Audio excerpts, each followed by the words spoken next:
Guys, maghahanap naman tayo ng nyug na panggata doon sa ating sa ating labong. Kakuha na tayo ng labong. Maghanap tayo naman ng nyog. Gagata natin sa ating sa ating labong. Maggagalakan dito. Hindi nga napakarami ng bunga ng nyug, kaya po ang hirap ngayon sa gata. Maliliit pa. May bunga na po, pero ayun guys, di ko lang kung makikita nyo. Ayun, walang bunga.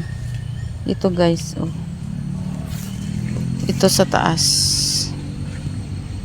Ayun guys, oh. May bunga siya, pero mura pa po, hindi pa siya pwedeng igata. Kaya maghahanap kami ng panggata ng nyug. Kung merong mga laglag. May dagdag na avocado. Ito guys, yung avocado. Avocadong matangkad. Ayan po, hindi makita ang dulong hinog.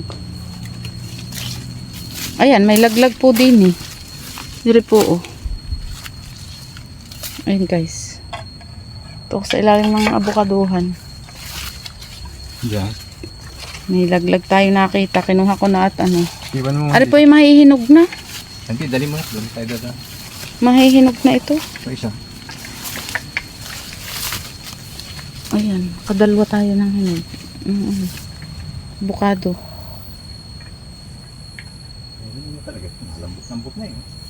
May hinog na. Magulang na, kahit po maliit.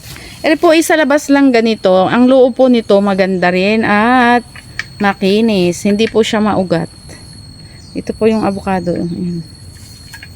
Makinis po ang loob niyan. Sa labas lang po yung medyo maitim. Dati kakunti ang bunga. Ngayon siya naman na marami. Ayan ang ating mga paminta. Oh. Pero may marami po. Nabunga na ulit. Maghahanap tayo ng nyug na laglag. May babagsak na. Para tayo ay merong maigata. Babagsak na din. Hindi pagbalik ko hilig na. Ayan naman ang pampustikan. Meron dyan.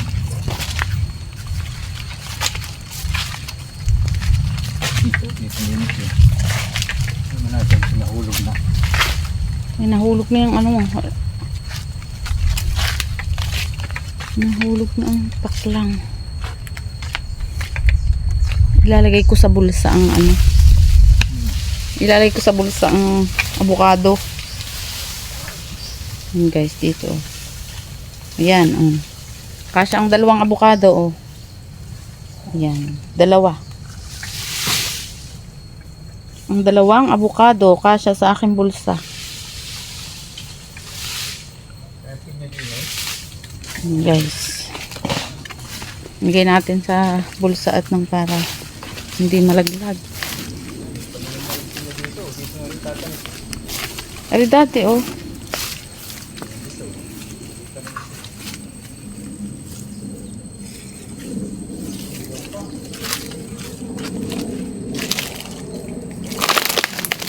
Kuwando na rin tatanim yan. So, Guys, ang pinyahan. tatapusin ko lang ang pag-aabono. Yan ang pinyahan. Meron pang bunga isa doon. Bakit na lansones oh. Doon tanim na lansones. Dalawa oh. Yan. Tanim namin na ni Daddy ang mga isa. 2 piraso. Dapat yung susunod ni Mapukan oh. Wala pa tayong makitang niyog. Iba ang ating nakikita. Wala pang niyog.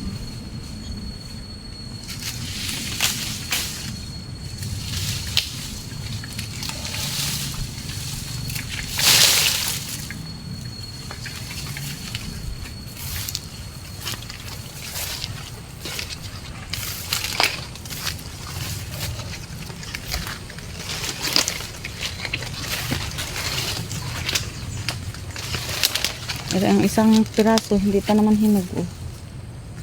Ang pinya. Ayan guys, oh. Hindi pa hinog. Huli na yung bumunga.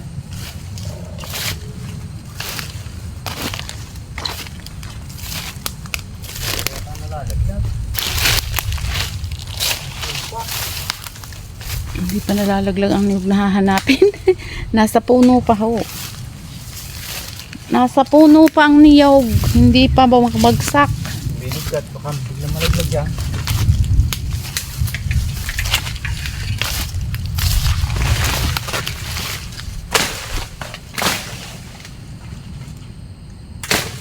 Dito lang nalalaglag yan.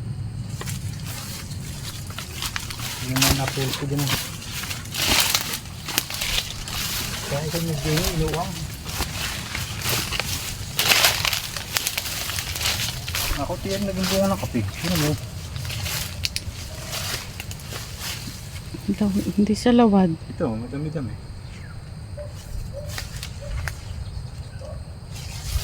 Ayun dati, kaperanggot. Ano yun? Ang niyog. Uy, wala yan lang ah.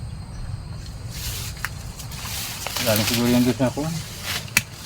Ay, bulkan. Bulok na. Inuang yan eh.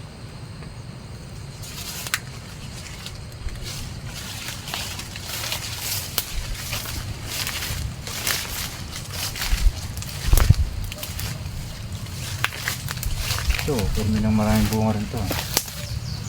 Yan, mamumunga ng maganda yan. No? Kaya lumagad na.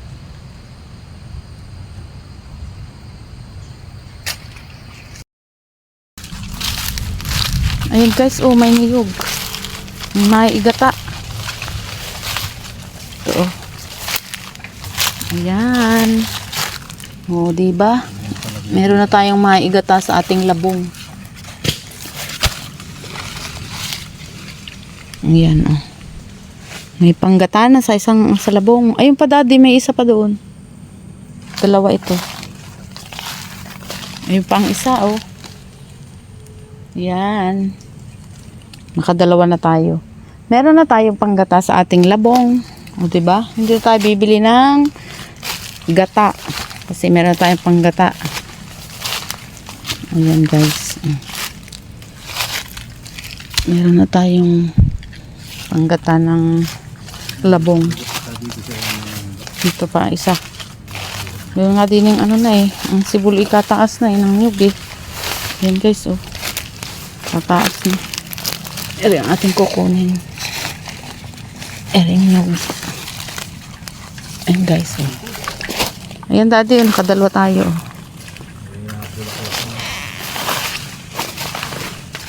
Ayan guys, ang ating panggata. May gata na tayo sa ating ano, lulutuing labong. Ayan ang aming ano, paminta. Yan po ay kailangan ng palitan ng poste at nalalaglag na. Eh, may bubunga na ulit. Humiga na. Ayan po. Mahirap makabuhay din eh kasi nasa ilalim po ng mangga. Ayan ang mangga oh. Buhay kaso dali ring mamatay. Malaking mangga. Kahit po buhay na, namamatay pa din eh. Tatagal na po din kami palit na laan ng palit. Siguro po may 5 taon nang kami. Palit na laan ng palit din ng ano. Ng mga poste. Ayan po. Yan ang ating nyug, dalawa. Panggata sa ating labong.